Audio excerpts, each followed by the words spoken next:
एक मिशन के तहत बहुत सारे इन्फ्लुएंसर्स को देखते हैं, बट जो आप व्लॉग करते हैं, वीडियोस आती हैं हमारी लाइफ के हवाले से, आपको हमारी इतनी फ़िक्र है, हमारी नस्लों की इतनी फ़िक्र है, क्यों? मतलब ऐसा क्यों? मतलब यही आपने क्यों चुना कि नहीं यार, लोगों को बेहतर लाइफस्टाइल का बताना है, लोगों की बेहतर ज़िंदगी के बारे में सोचना? अच्छा जैन, ऐसा है कि ना I am now turning to be 36 37। वाह। तो मैंने ना एक एज स्पैन देखा जिसमें मैं हॉस्टल्स में हम रहे मेडिकल कॉलेज के। मैंने बड़ी यंग डेथ्स देखी। मैंने 25 साल के लड़के को, 22 साल के लड़के को कार्डिक अरेस्ट के साथ इमरजेंसी में देखा है। डॉक्टर जो होता है ना, वो एक पैकेज होता है। मैं कभी भी, लोग तनकीद ये कर देते हैं कि यार डॉक्टर है, ये सोशल इश्यूज़ पर क्यों बात कर रहा है, ये फलाने। Try to understand doctor mean मसीहा, ठीक है? ऐसे तो अब आपकी जो पूरा ह्यूमन बॉडी है, it comes in a package. और ये जो पैकेज है ना, ये है mental, physical health, spiritual health और सेक्सुअल हेल्थ। इसके 4 कंपोनेंट हैं। यानी आपकी जहनी सेहत, बिल्कुल, आपकी जिस्मानी सेहत, आपकी रूहानी सेहत और आपकी सेक्सुअल हेल्थ। अब हमारा इशू ये है कि हम लोग सवाए एक कंपोनेंट के, ये गंदी मैं तो कहना नहीं चाहिए, माशरे में गंदगी की निशानी है कि we only see the physical perspective. हम बाकी 3 नहीं देखते। ना हम ये देखते हैं बंदे की मेंटल हेल्थ कैसी है, ना हम उसकी स्पिरिचुअल रूहानी हेल्थ देखते हैं कि वो कितना अल्लाह लोग है, या वो, फॉर एग्जांपल मैं आपको अपनी मिसाल देता हूँ।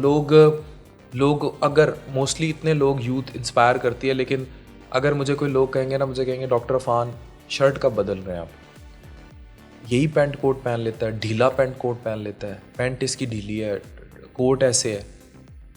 मैं अगर इन चीज़ों पर सोचूं फ्रैंकली, मैं ये नहीं कह रहा ना पैसे की कमी है, ना कोई और मसला है, ना मुझे शॉपिंग करना, एक अटायर ही नहीं है, मुझे शॉपिंग करना बहुत बुरा लगता है। मतलब one of the worst thing that I like to do is going and buying. मेरे पास ये सर्दियाँ आ गई हैं ना, कोई जैकेट नहीं है, ये कोट है बस। और मेरी बेगम ने आज वो लिटरली, मैंने पैकेट रखा उसके कहने पे कुछ पैसों का। हम ठहरे भी जिस अपार्टमेंट में हुए हैं, इसके नीचे शॉपिंग मॉल है, लेकिन मैं नहीं गया शॉपिंग करने, मुझे जहर लगता है। अब आपने देखा होगा, मेरे पास लड़की आएगी कि ये स्टैटिक्स क्लिनिक्स क्यों चल रहे हैं, लोग ताने देंगे किसी को कि पिच के गाल हैं, रंग काला है। आपने कभी नहीं देखा होगा लोग आके ये बात करें कि यार ये जो है ना, अल्लाह से इसकी लॉ ये है, या ये अब तो बिल्कुल ही बात करना छोड़ गए हैं कि ये इतना नरम दिल है, या ये नमाज ऐसे पढ़ता है, इखलाक, और इसका रूह के साथ कनेक्शन कैसा है। दूसरा, सेक्सुअल हेल्थ पे तो यहाँ बात कर ले तो लोगों को लगता है पता नहीं कितना बड़ा टैबू, गुनाह कबीरा करती है। अगर ये इतना ही बड़ा गुनाह कबीरा है तो निकाह का कॉन्सेप्ट क्यों है? और निकाह का और 4 शादियों का कॉन्सेप्ट, अगर मैं सवाल करता हूँ मुआशरे से, अगर सेक्स सिर्फ रिप्रोडक्शन के लिए बना था, रिप्रोडक्टिव लाइफ के लिए बना था, और इसका इंसान की बाकी सेहत से, ये तो एक रीसेट है इंसान के जिस्म का जब वो थक जाता है, या when he needs player, both man and women. अगर ये कंपोनेंट था स्पेशली मेल के लिए और फीमेल के लिए भी, फीमेल की सेक्सुअल हेल्थ पे तो है ही नहीं ना बात यहाँ। मतलब शादी करते हैं 19 साल 35 साल का लड़का ओमान में रहता है, दोहा में 5 साल बाद आएगा, जवान शादी करके 5 साल बाद आएगा। या तो 4 शादियां फिर क्यों हैं, 4 निकाह क्यों हैं?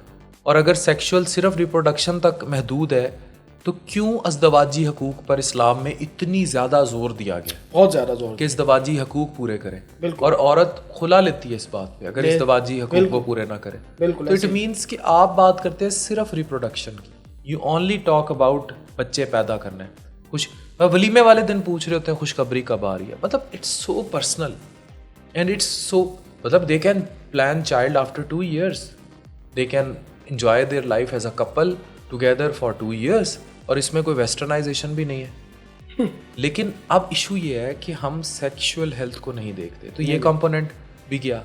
तीसरा आ जाता है मेंटल हेल्थ। कभी किसी ने ये सोचा कि अगर एक इंसान है वो बहुत जल्दी चिड़चिड़ा हो जाता है, गुस्से में आ जाता है, बदतमीज़ी कर देता है, या एक खातून है वो घर में कोने में पड़ी रहती है, किसी से बात नहीं करती, या उसका मिलती जुलती नहीं है ज़्यादा लोगों से, ये चुप पड़ी रहती है, तो वो किस मेंटल हेल्थ से गुजर रही है? हो सकता है उसकी बेडरूम की लाइफ ही तबाह हो। अब बेडरूम में सिर्फ सेक्स नहीं आता, हो सकता है मियाँ अंदर गालियाँ देता हो सकता है सास के मजालिम का शिकार हो सकता है उसके मर्द का बाहर लड़कियों के साथ शदीद किस्म के चक्कर चल रहे हो, लेकिन वो किसी को बता ही ना सकती हो। द इशू इज़ कि उस पर तवज्जो नहीं। हमें सिर्फ ये है, ये पतला हो गया है, ये मोटा हो गया है, रोटी खुल गई है, रोटी बंद हो गई है, उससे आगे इनका दिमाग ही नहीं जाता।